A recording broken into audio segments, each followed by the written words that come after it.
সুখী দর্শক মন্ডলী, আমার মা ভাই ও বোনেরা, আপনারা মেলার শান্তি শৃঙ্খলা বজায় রেখে ধৈর্য সহকারে নির্কে দর্শন উপযোগী জায়গা নিয়ে বসে যান। এতক্ষণে স্বর্গীয় গতশ্রী নেপাল মাহাতর্ষ সম্প্রদায়ের পক্ষ থেকে আমরা শুরু করতে চলেছি আমাদের তৃতীয় চরিত্র নাট্য। তাই এবার আমরা যে পাড়ায় মহামঞ্চে উপস্থাপনা করতে চলেছি সে পাড়ার নাম হলো গয়াসুরের বুকে বিষ্ণুর পাদপদ্ম স্থাপন ও মর্তধামে পিণ্ডদানের প্রচলন। গয়াসুরের বুকে বিষ্ণুর পাদপদ্ম স্থাপন ও মর্তধামে পিণ্ডদানের প্রচলন। সুধী দর্শক মন্ডলী, আমরা হয়তো সকলেই জানি যে পৃথিবীতে প্রতিটি জীব জন্মগ্রহণ করে বছরের কোনো না কোনো একটি নির্দিষ্ট ঋতুতে, কিন্তু মানুষ কেন জন্মে ও মরে প্রতি ঘরে ঘরে দিবারাত্রিতে। পৃথিবীর প্রতিটি জীব মরল তো পৃথিবী থেকে সরল, কিন্তু মানুষের বেলায় কেন হয় 10 দিন ঘাট পালন, কেন বা বেড়া বৃক্ষ মনে দেওয়া হয় যোগদান খাদ্যদান, কেন বা বৃতাত্মার শান্তির জন্য গয়াসুরের নামে গয়া ধামে দেওয়া হয় পিণ্ডদান। তারই অপূর্ব দৃষ্টান্ত তুলে নিয়ে আসছি এই আলোক উদ্ভাসিত রঙ্গমঞ্চে ছৌ নৃত্য নাট্যের মাধ্যমে। তাই দেখুন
আসিয়াছি সন্ন্যাসী দিতে বর, তুমি চাহিবে যা গে।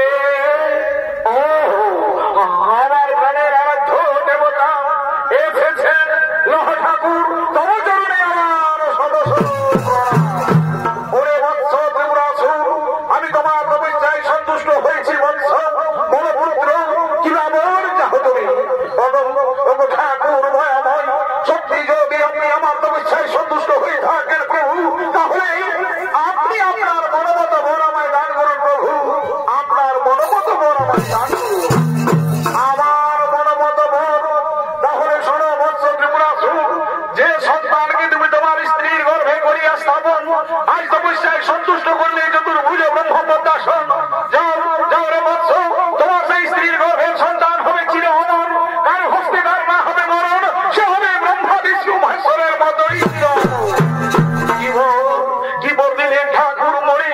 আমি যে সন্তানকে আমার স্ত্রীর গর্ভে করিয়া স্থাপন, আজ তপস্যায় সন্তুষ্ট করলাম চতুর্ভুজ ব্রহ্ম পদ্মাসন, আমার সেই স্ত্রীর গর্ভের সন্তান হবে চির অমর, কার হস্তে তার না হবে মরণ, সে হবে আপনাদের মতই চির অমর। আপনি আমায় এই বলে দান করুন প্রভু, আপনি আমায় এই বলে দান করুন। তথাস্তু তথাস্তু তথাস্তু।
আর ওদিকে ঠিক সেই সময় আজ নারদ মুনিকে সঙ্গে নিয়ে দেবাদিদেব মহাদেব করছেন বিশ্ব পরিভ্রমণ।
থরথর করে কেঁপে উঠেছে। তাই তো আমি বিশ্ব ভ্রমণ করতে করতে থমকে দাঁড়িয়েছি। জানো জানো নারদ, যেদিন অসুর দৈত্য হিরণাক্ষ অমরত্ব বল লাভ করেছিল, সেদিন আমার তৃতীয় নয়ন এভাবে কেঁপে উঠেছিল। তুমি দেখো তো নারদ, আমার কি কোনো অসুর দৈত্য অমরত্ব বল লাভ করেছে? হ্যাঁ প্রভু, হ্যাঁ, আপনার বিচক্ষণ একদম সত্য প্রভু। ওই দেখুন প্রভু, অট্টহাস্য করতে করতে গৃহের পথে যাচ্ছে অসুর দৈত্য ত্রিপুরাসুর। ব্রহ্মপিতা দ্বারা নাকি দিয়েছেন বর, তার স্ত্রীর গর্ভের সন্তান হবে চিরয় অমর। আমি বেঁচে থাকতে আর কোন অসুর দৈত্য অমরত্ব বরবাদ করুক, তা আমি চাই না, তা আমি এর হতে কোনোদিন দেব না। তাহলে এর কি কোনো বিধান আছে প্রভু? হ্যাঁ আছে, এর বিধান নিশ্চয়ই আছে।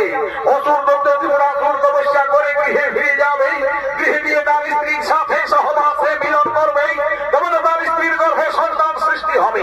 আজ তার আগেই আমি তাকে প্রথম মধ্যেই শেষ করে দেব।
ব্রহ্মদেবের কাছে বরপ্রাপ্তি হয়ে অট্টহাস্য করে কাঁপাচ্ছে ভুবন, কিন্তু আমি বেঁচে থাকতে তোর মনের আশা কোনদিন না হবে পূরণ। ওরে ওরে মূর্খ, তুই তপস্যা করে গৃহে ফিরে যাবি, গৃহে গিয়ে তোর স্ত্রীর সাথে সহবাসে মিলন করবি, তবে তোমার স্ত্রীর গর্ভে সন্তান সৃষ্টি হবে। আজ তার আগেই আমি তোকে প্রথমধ্যেই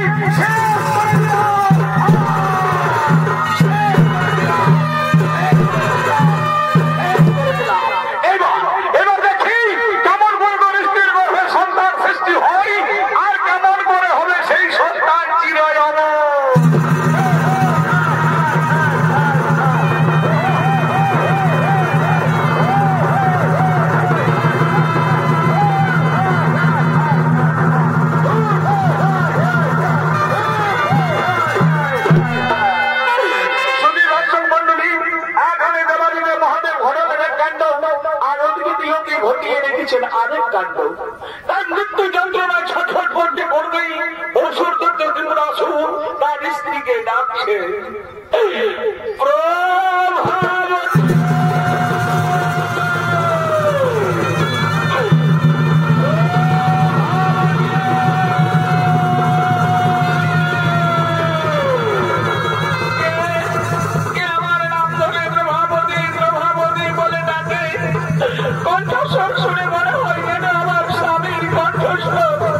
কিন্তু দাদা আমার স্বামী তো অনেকদিন আগে তপস্যায় চলে গেছে, আমি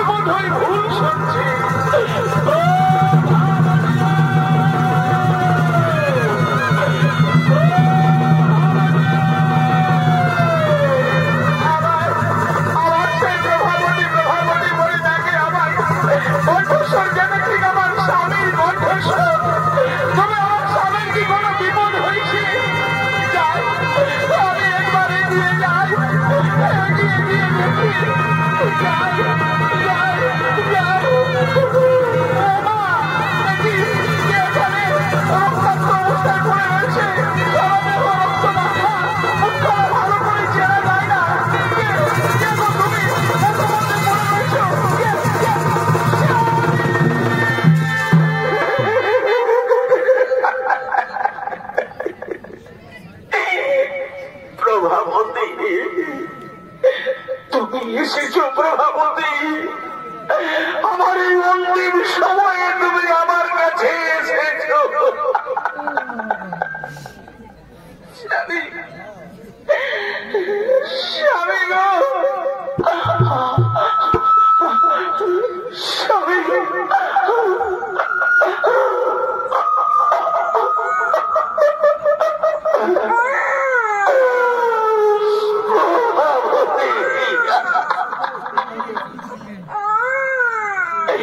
প্রভাবতী, আমি তোমায় বলেছিলাম না প্রভাবতী, তপস্যার পরে যেদিন আমার আর তোমার হবে মুখ দর্শন, সেই দিন হবে এই গর্ভের মতো। তুমি দেখো, তুমি দেখো তো প্রভাবতী, আমাদের আমাদের কি সন্তান হয়েছে প্রভাবতী, আমাদের কি সন্তান হয়েছে। আমি স্বামী গো, আমাদের পুত্র সন্তান হয়েছে স্বামী, কিন্তু স্বামী তোমার দুর্দশা প্রভাবতী।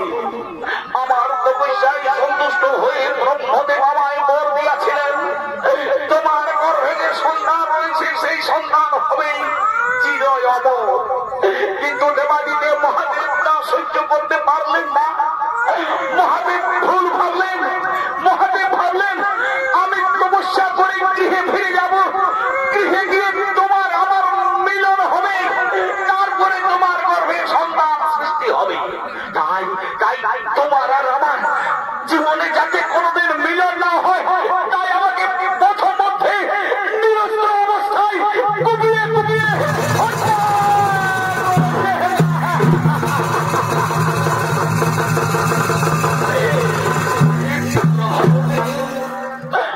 আমি মনে হয় আর বেশিক্ষণ বাঁচবো না প্রভাবতী। আমার দু চোখে গাঢ় অন্ধকার নেমে আসছে। এসো এসো প্রভাবতী, তুমি আমার কাছে এসো, আমার কাছে প্রতিজ্ঞা করে বলো প্রভাবতী, এর সন্তানকে তুমি একটু একটু করে মানুষ করবে, একে একে তুমি মানুষের মতন মানুষ করে আমার সিংহাসনে বসাবে।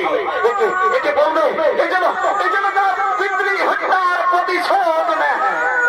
প্রভাবতী, এ সন্তান তো কোনো সাধারণ সন্তান নয়, এ সন্তান হলো আমার তপস্যার রত্ন।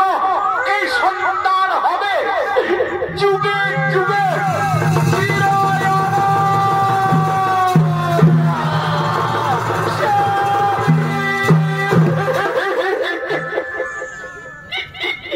কথা বলো স্বামী, তুমি আমার একটিবার প্রভাবতী বলে দেখো, তুমি আমার কাছে সাড়া দিচ্ছ না কেন? তোমাকে তুমি আমাকে চিরজীবনের মতো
শুধু দর্শক মন্ডলী দেখতে দেখতে পেরিয়ে গেল প্রায় 22টি বছর। ত্রিপুরাসুরে সেই সত্যি জাত সন্তান ধীরে ধীরে বড় হয়ে যুবরাজ পদে অধিষ্ঠিত হয়ে তার পিতৃ সিংহাসনে আরোহণ করলেন। সেই সত্যি জাত শিশুর নাম হল অসুর সম্রাট গয়াসুর। তাই এতক্ষণে সেই অসুর সম্রাট গয়াসুর তার পিতৃ হত্যার প্রতিশোধ নেওয়ার জন্য সসৈন্যে আগমন করেছে।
কথা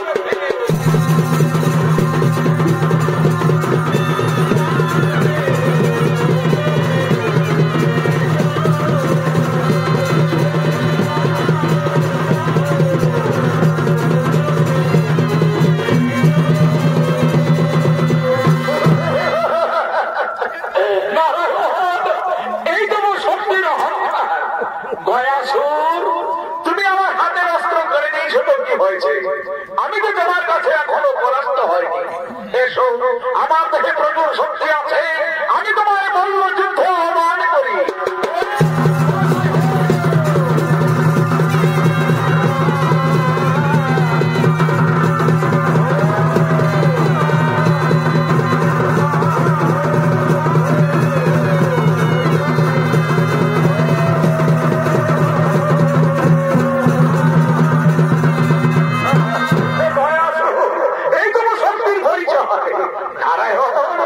আমিও তো এখনো পরাস্ত হয়নি, আমারও দেখে প্রচুর শক্তি আছে। এসো, আমিও তোমায় মল্ল যুদ্ধ আহ্বান করি।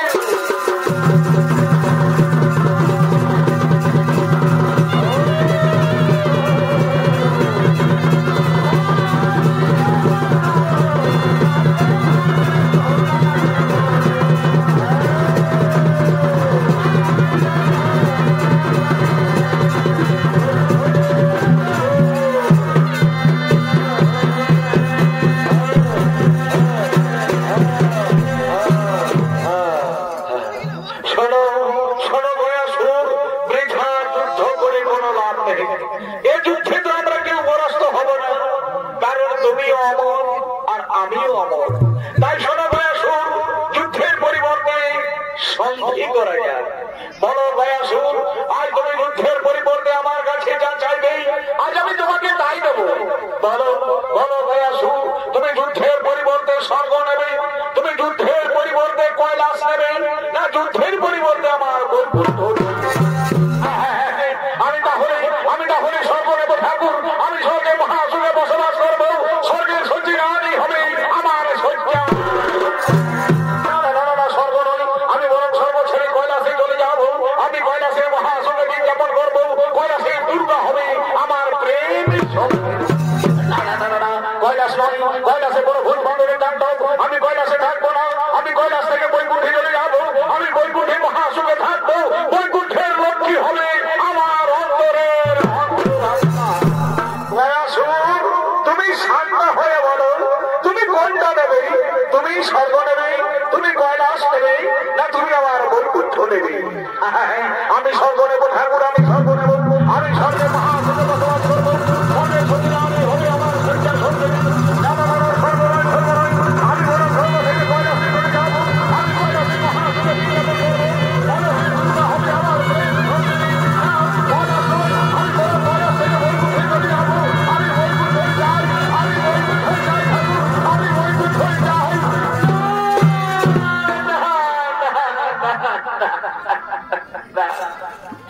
আমি কিচ্ছু চাই না ঠাকুর, আমি কিচ্ছু চাই না।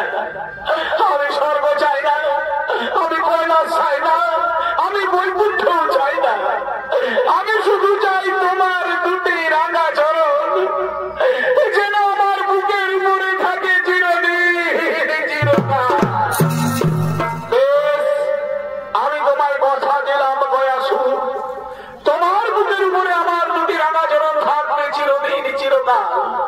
কিন্তু আজ তুমিও আমায় কথা দাও, তুমি কোনদিন আর উঠে দাঁড়াইতে না পারিবে। কি বললে ঠাকুর? আমি আর কোনদিন উঠে দাঁড়াইতে না পারিব?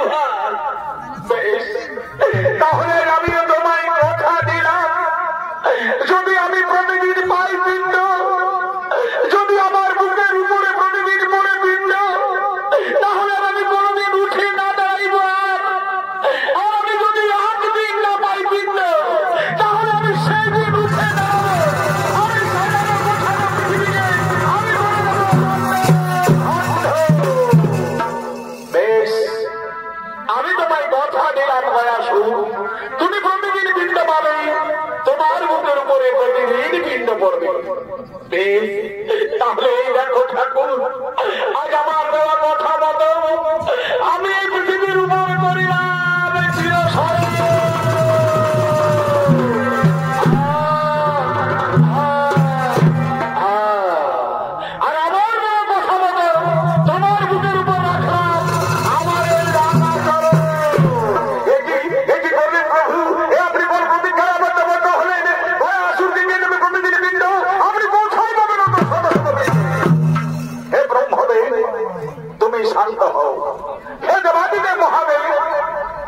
শান্ত হও। হে ব্রহ্মদেব, আজ থেকে তুমি মানুষের সৃষ্টি করবে, আর কোন নির্দিষ্ট ঋতুতে নয়। আজ থেকে তুমি মানুষ সৃষ্টি করবে প্রতি ঘরে ঘরে, দিবা রাত্রিতে, লক্ষ লক্ষ হাজার হাজার। আর আমি দিলাম সেই লক্ষ লক্ষ হাজার হাজার মানুষের পালনের ভার। আর মহেশ্বর, তুমি প্রতিক্ষণই করে যাবে সেই লক্ষ লক্ষ হাজার হাজার মানুষের সংহার। তাহলে প্রতিদিন প্রতিক্ষণে লক্ষ লক্ষ হাজার হাজার মানুষ জন্ম নেবে পৃথিবীর বুকে, আর প্রতিদিন প্রতিক্ষণে অনেক মানুষ মারাও যাবে পৃথিবীর বুকে। আর পৃথিবীবাসীর মানুষ তাদের আত্মীয় পরিজনের মৃত্যুর শান্তির জন্য গয়াসুরের নামে গয়া ধামে পিণ্ডদান। পিণ্ডর লোভে গয়াসুর নিশ্চিন্তে শয়ন করে থাকবে চিরকাল। মহাসুখে থাকবে পৃথিবীর মানুষজন, আর মহানন্দে থাকবে স্বর্গের দেবদেবীগণ। এবার আমরা নিজ নিজ ধামে পরিব যাব। তাই এতক্ষণে গয়াসুর বিষ্ণুর পাদপদ্ম লাভ করেছে সেই সংবাদকে গয়াসুরের সহধর্মিনী বেনালি তিনি তার সখীদের নিয়ে নারায়ণ দর্শনে আগমন করছে।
বেড়া বৃক্ষরূপে পৃথিবীবাসীর মানুষ তোমার স্বামীর বুকে পিণ্ড দানের 8 দিবস পূর্ব হতে তোমার মনে জল দেবে, তোমাকে খাবার দেবে, তোমাকে দেবী রূপে মান্য করবে। তুমি মহাসুখে থাকবে বেনালি, তুমি পৃথিবীতে মহাসুখে থাকবে। বেশ, তবে তাই হোক প্রভু, আজ তোমাকে আমি নতমস্তকে স্বীকার করে নিলাম।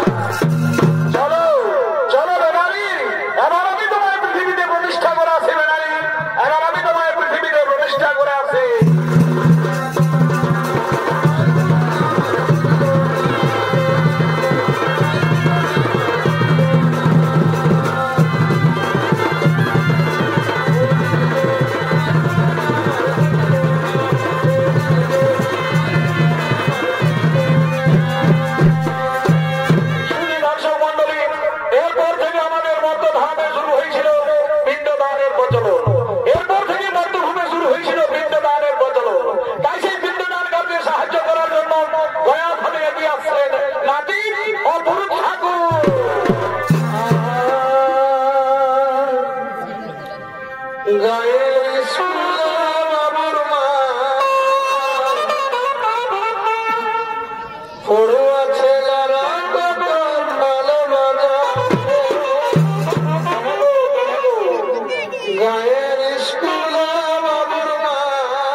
তোমাকে গড়ে করছে বাবা, তোমাকে গড়ে করছে। সুখে থাক বাবা, আমার বেটা বউ নিয়ে সুখে থাকবে। এটা করবো বাবা। আজ দেখো বাবা, আমি থলির মধ্যে সব ফুলপালা তোমার তুলে দিয়েছি। তোমার যখন যেটা দরকার হবে তুমি নিয়ে ধুয়ে বনপিন্ডি সাধ্য করবে, কেমন? এখন এইখানে রাখিয়ে দিয়েছি বাবা, এইখানে রাখিয়ে দিয়েছি। গোড় করছে বাবা গয়া ঠাকুর, যেমন কষে সুখে থাকে।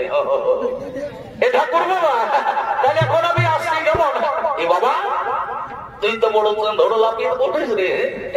এই মাত্র আসতে না আসতে বলছি আমি যাচ্ছি ঠাকুর বাবা।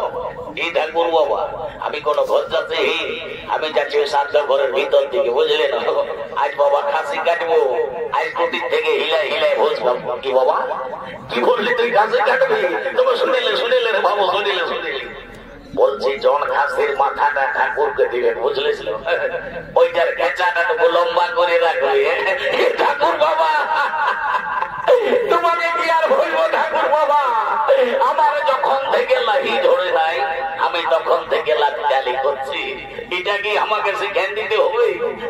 জানো ঠাকুর বাবা, আমাদের গায়ে ঘরে কি একটা কথা আছে, বলে কি যে ঠাকুরদের ভাগ ওঠে ভেচাটা, আর আমাদের লম্বিকদের ভাগ ওঠে পেছাটা। ওরে বাবু, ঠিকই বলেছি, ঠিকই বলেছি। তাহলে ঠাকুর বাবা, আমি এখন আসছি।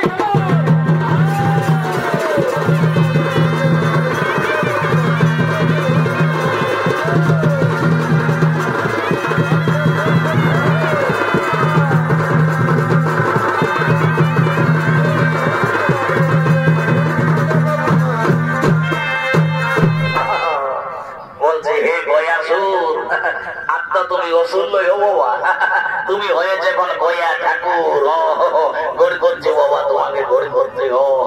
বলছে হে গয়া ঠাকুর, তুমি যেমন আমার বাপ চোদ্দ পুরুষের কাছে বাবা পূজা বাসা নিয়ে নির্জাল্লা ঘুমাই আছো, এরকম নির্জাল্লা ঘুমাই থাকবে। আমি লইতন ঠাকুর উঠি, আমি অত ভালো মন্ত্র ফন্তর নাই বলতে পারি, কখনো কখনো আমি খাতা দিয়ে ঘুমাই দিই। যাক বাবা, ওই ঘাটে উঠা লঙ্গিলা আগে আমি তর্কের উপর ফুল পালা লাগবো, জাগঞ্জি করি। শুনি দর্শক মন্ডলী, পৃথিবীতে শুরু হয়েছে পিণ্ডদানের প্রচলন।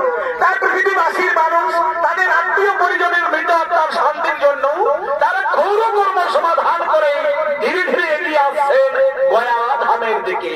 হরি হরি বল, হরি হরি বল, হরি হরি বল।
এই ধারে বাবা ফারাক ফারাক হয়ে বসো, ফারাক ফারাক হয়ে বসো। যাক বাবা জলদি করে পুত্তালিটা ঝাড়ি দেব। কি বলবে আমাকে আরো এখন ইয়াজাতে হবে বেড়াটা। ওইখানেও আজ একটা তেল করে ঘর ওঠে বাবা, লাইয়া ঘরে একটা বুড়ি মরিছে। ঠাকুরদের বড় কষ্ট রে বাবা, কোথাও তেল খোল হচ্ছে, কোথাও ঘাট হচ্ছে, কোথাও স্বাস্থ্য হচ্ছে। এই নিয়ে হয়েছে ঠাকুরদের যত হচ আর কত। তবে যাক বাবা একটা পূর্ণা পূর্ণি ফটফটিয়া কিনেছি, কোন রকমে ম্যানেজ করতে পারছি। ঠিক আছে বাবা জলদি করে আমি এখন পুত্তালিটা ছাড়িয়ে দেবো। এ বাবু লে বাবা জলদি করো, লে জোড় হাত কর, আর জোড় হাত করে নিয়ে বল নমো বিষ্ণু নমো বিষ্ণু নমো বিষ্ণু। তাই হাতটা একটু জ্বললে আর আমার সঙ্গে সঙ্গে মন্ত্রটা বল, ওম নমো মাধবায় নমো, ওম নমো কেশবায় নমো, ওম নমো নারায়ণায় নমো। বাবু তো মোটাই ঝোঁয়াই পেয়ে যদি খাড়ে লেবার হাতটা একটা ফুললে বাবা। আর জলদি করে পূজা করবার শাড়ি ফেল দো বাবা, দেরি করিস না। বলে গন্ধ পুষ্পি গণেশায় নমো, গয়া ঠাকুরের মুখে দে আরো নেই।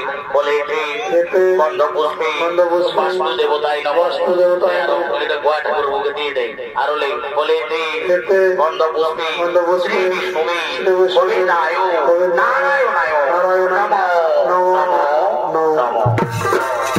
বলছি আরে বাবুরা ইহাগো বহু বেটি সবাই আছো বাবা, শ্রাদ্ধ ঘরের নিয়ম হইল ইয়ার পর বৈতরণী শ্রাদ্ধ করতে হই। তো বৈতরণী শ্রাদ্ধ করতে গেলে ঠাকুরকে গায়ে দান ভূমি দান এইসব করতে হই। তো তোমরা করবে না? ঠাকুর শ্বশুর আমরা বাবা অত সব করতে নাই পারব গো। শ্বশুরের চিকিৎসা করতে করতে আমাদের সকল কিছু ফুরাই যাইছে। তুমি এক কাজ করো, ওই গাই জমির বদলে বরং কিছু মূল্য ধরে নিবে। ও ভাই আমার ভালো বলেছো, ভালো বলেছো ভাই আমার, খুব ভালো বলেছো। ওরে বাবা আমরা হলি ঠাকুর চাই, তোমরা যদি আমরাকে জমি দিও তো আমরা কি তোদের খেতলা পাইতে আসবো? দরকার নাই বাবা, তাহলে ওর মূল্য নিয়ে কাজটা করাই ভালো। ঠিক আছে মাই আমার কোনো চিন্তা করো না, আমি মূল্য নিয়ে কাজটা ধারি দেবো। এ বাবু লে হাতটা একটু জ্বললে আর একটু লদির মতন চিহ্না দেয়, এটা হলো বৈতরণী লদি, বুঝলি না? হ্যাঁ এইখানে হাতটা রাখ আর আমার সঙ্গে সঙ্গে মন্ত্রটা বলে যাবে, কেমন? বলো তো কার্তিক মাসে শুক্লপক্ষে মম পিতা বলছে হ্যাঁ গো বহু গেলেন, তোমাদের গোত্রটা কি ওঠে গো? ঠাকুর শ্বশুর আমাদের গুটিয়ার গোত্র উঠে বাবা। কি বাবা গুটিয়ার গোত্র ওঠে? আচ্ছা আচ্ছা বলছে হেরে বাবু তোর বাবার কি নাম ছিল? এটা আমার বাবার নাম ছিল তালকানা। কি বাবা তালকানা? দেখিয়েছো বাবা, তালকানা হোক আর জুয়ালকানা হোক আমি মন্ত্র পরে বার করাই নেবো, তুই কোনো চিন্তা করিস না। বলে আমার সঙ্গে মন্ত্রটা বল। বলো তো কার্তিক মাসে শুক্লপক্ষে সোমবারে মম পিতা তালকানা না শস্য গুটিহার গোত্রস্য আত্মা প্রেতাত্মা বলছে হ্যাঁ গো বহু বেটি গিলা সবাই আছো বাবা, বৈতরণী হলে তো কান্না কাটি করতে হই, যদি পারবেন তো টুকুল ঠাকুর কান্দ আর আমি কি বলবো বাবা। ও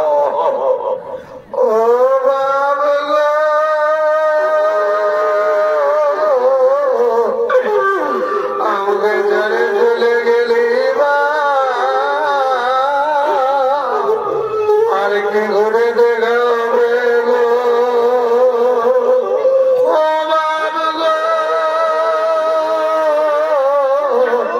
বহাল কাটার ভিড়াবা কাটার কাটায় বসে গেল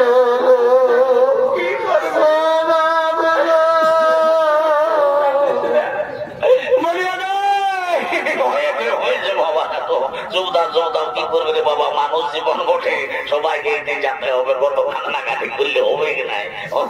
বলছে বহু গেলেন ইয়ার পর পিন্ডি দিতে হবে। তো তোমাদের মধ্যে কোন বহুটাই পিন্ডি বাঁটবে? ঠাকুর শ্বশুর আমাদের মাঝলি এই বাঁটবে। এলো মাঝলি উঠলো তুই তো গবিতেই আছিস। এ ঠাকুর শ্বশুর, সেই থেকে আমি আগে মাটি তোমার ওই ডুবিতে রেখে দিয়েছি। ও ভালো করেছিস মায়ামা, খুব ভালো করেছিস।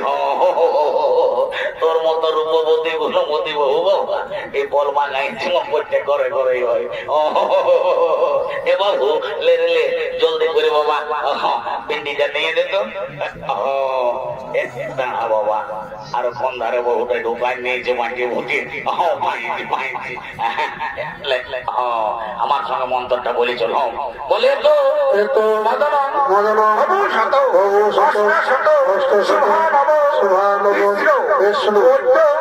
কার্তিক মাসে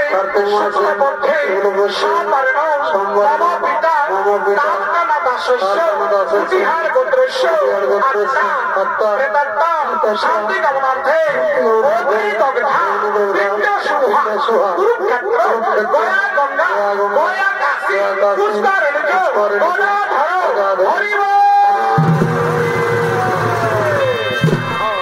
এবার জোড়হাত করে বল পিণ্ডদান কালে গায়দান ভূমিদান হেতু মূল্য ব্রাহ্মণায়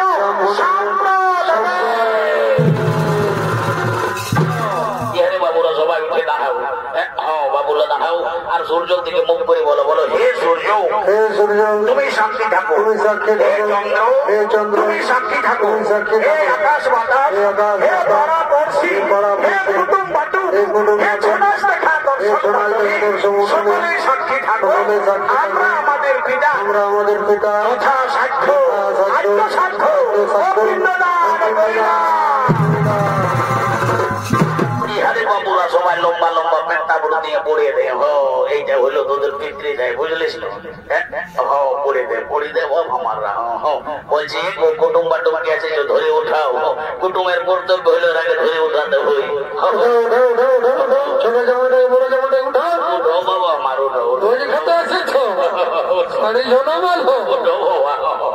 কি করবে বাবা মার করতেই হয়। বলছি যাক বাবা বস বাবু বস। কাজটা প্রায় একরকম চুকেই গেছে, একটু শান্তি জলটা বাকি আছে। শান্তি জলটা দিলেই প্রায় কাজটা শেষই হইল। বলছে বহুবিধি সবাইকে বলছি বাবা এগুলা সবাই ঢাকা নিয়ে বসো, নাই তার শান্তি জল যদি থেকে ছোঁয়াই যায় তো শান্তির শেষ থাকবে নাই। ও বাবা বলছে হ্যাঁ গো তোমরা মাতো ঘরের বহু হয়ে শান্তি জলের সময় একটা স্টিলের ঘটি ঢুকায় নিয়েছো। তোমরা জানো নাই যে শান্তি জল করার সময় একটা এত বড় কাঁসার ঘটির দরকার হয়। ঠাকুর শ্বশুর তোমাকে কি আর বলবো বাবা, আমাদের গৃহস্থে যেটা কাঁসার ঘটি ছিল গো, তো সেদিন বাবা একটা পাটকার আছে ওটা ভাড়ে মুড়ে লেগেছে। ভালো করেছো, খুব ভালো করেছো ভাই আমার। পাটকারের বেলা সকলি ভালো আর ঠাকুরের বেলায় যত কিঞ্চিত কাঞ্চন মূল্য। সুখে থাকো মাই আমার, তোমরা সবাই সুখে থাকো। তোমাদের যদি স্টিলের ঘটি চলে শুদ্ধ তো আর ঠাকুরের কিসের অশুদ্ধ। সবাই ঠেংলা ঢাকা নিয়ে বসো, আমি স্টিলের ঘটি চলে সারি দিচ্ছি। ওম গঙ্গে গঙ্গেশ্বর যমুনেশ্বর ওম কৃষ্ণ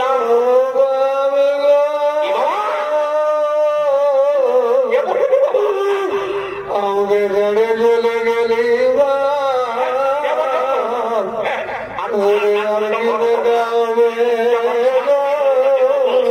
দেখো কেমন গেলে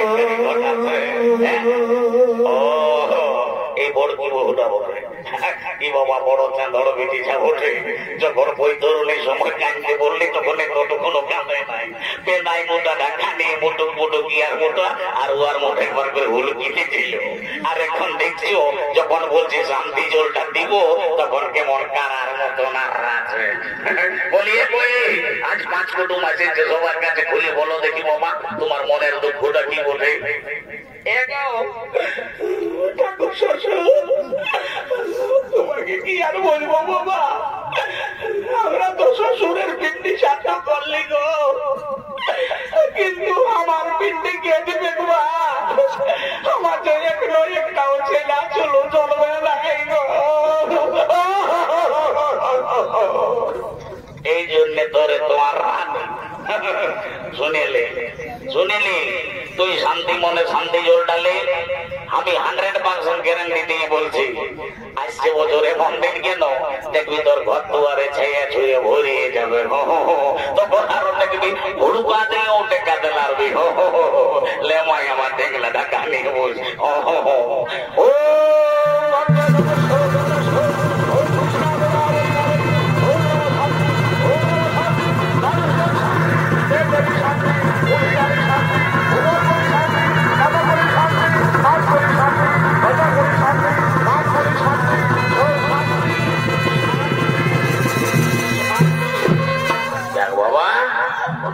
কাজটা চুকাইছি। বলছি বাবু শুনিলি তোর সময় একটা গল্প আছে, গল্পটা করিলি আর আমি বাবা যা পাইছি না খাই নিয়ে ঘর যাবো। বলছে শুনিলি তুই হলিস আজ ঘাটের পাথর বুঝলিস না, তোর ঘরকে কুটুম বাটুম ভাট ভিখারি অনেক লোকজন আসবে, সবাইকে যেমন পারবি সেবা করবি, দান ধান করাবি, কেমন কারোর সঙ্গে ঝগড়া ঝাঁটি করিস না, উচ্চ মুহে কথা বলিস না। ঠাকুর নাই ঝগড়া করবো, তবে সাইডে মাছ পড়া পিঠা পড়া রাখা আছে, সবাই টুকুন টুকুন ছবি ঠাকুরকে গড়ি করবি, যে যেমন পারবি দক্ষিণা দিবি আর আপন আপন সবাই কর্ম করবি।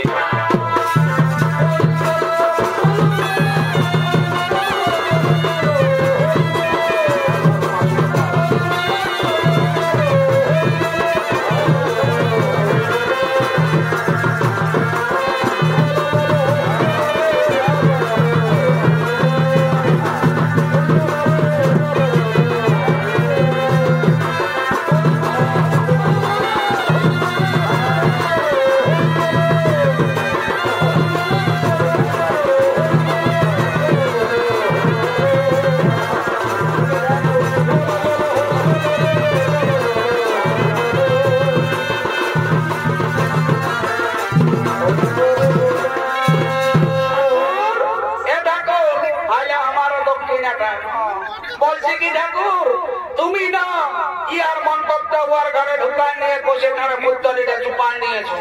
এ বাবা তুমি কেমন হবো, কথা কেমন হবো? আমরা ঠাকুর চাইতে তুমি সংস্কৃত মন্দির ভুল ভাল ধরছো, তুমি কেমন খাও?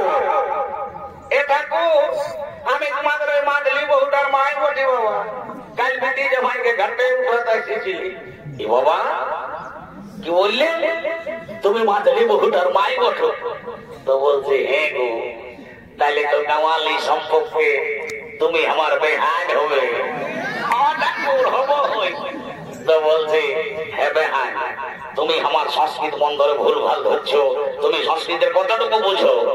এ ঠাকুর আমি 1985 সালে না পুরুলিয়া জাতীয় কলেজে সংস্কৃতে অনার্স করেছি। এ বাবা 1985 সালে তুমি পুরুলিয়া জাতীয় কলেজে সংস্কৃতে অনার্স করেছো? তো বলছে হ্যাঁ গো, ওই 1985 সালে আমিও তো জেকে কলেজে বাংলা ডিপার্টমেন্টে ছিলি বাবা, ওই জন্যই তোমার কথা আমি চিনছি না ঠাকুর।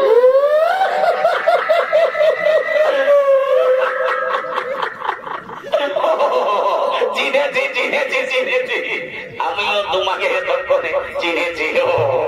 তাইলে তুমি সেই কাগজি দলের জিনিসটা ওঠো নাই, তখন বড় চিঠি পিঠি লিখতে রে বাচ্চা, তখন ধরে তো মোবাইল ছিল নাই। তো বলছি হ্যাঁ ভাই হ্যাঁ, তোমাকে কষে যেতে চিকন চিকন দেখাচ্ছে, বেহাইটা কিছু করে নাকি? হ্যাঁ গো, তোমাদের বেহাই সেন্টার গভর্নমেন্টে চাকরি করে। তো বলে কি চাকরি করে গো? এ ঠাকুর সেই উড়া গল উড়ে উড়ে যায় না, ওইটা টহর গিলা ঢুকি যেতে হয়। বাবা উড়া গল উড়ে উড়ে যায় আর টহর গিলা যেতে হয়, বলে কেমন করে যেতে হয় গো? এ ঠাকুর তুই একটু কি দাঁড়াই যেতে হয়, আর তুই এক পয়সাও যেতে হয়, আর যখন ঝুঁকিয়ে যায় তখন নাকি আরো লিখতে লিখতে বাবা হবে সেন্টার গভর্নমেন্ট বলি কথা। তো বলছি হ্যাঁ ঠাকুর তুমি আরো আমাকে ভুলবে নাকি? বাবা আরো আমি তোমায় ভুলি, ও তোর আমি আগে ভুলেছি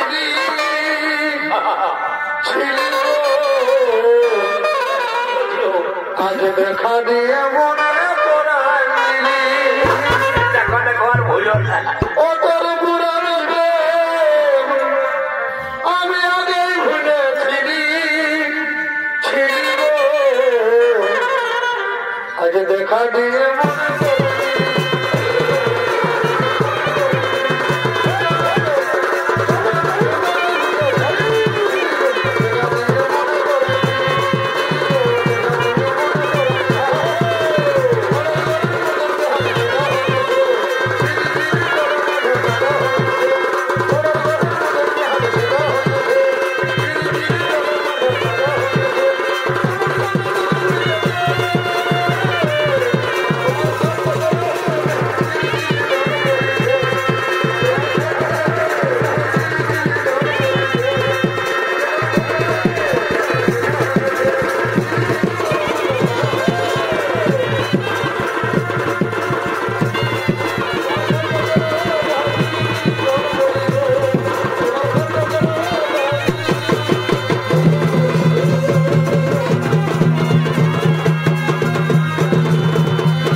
মনে করে স্বর্গীয় স্তর পদ্ধতি নেপাল বাহাদুর সম্প্রদায়ের পক্ষ থেকে এখানে শেষ হলো আমাদের 3 দিনের